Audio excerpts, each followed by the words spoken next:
Open Ideamaker in the USB drive. Install Ideamaker. Select language. Select installation directory.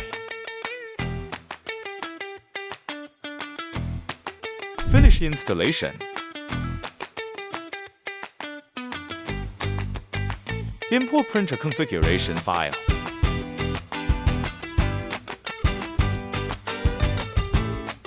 Import material configuration file.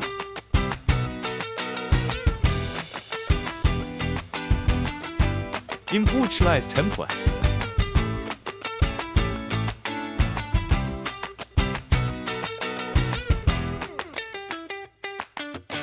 Import test model.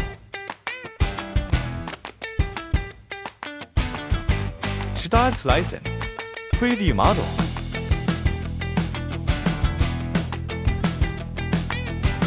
Export print file. You can put the print file into the USB and insert it into the host for printing. Open the Klipper web page.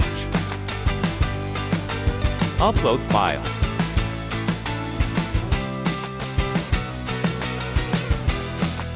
Start printing.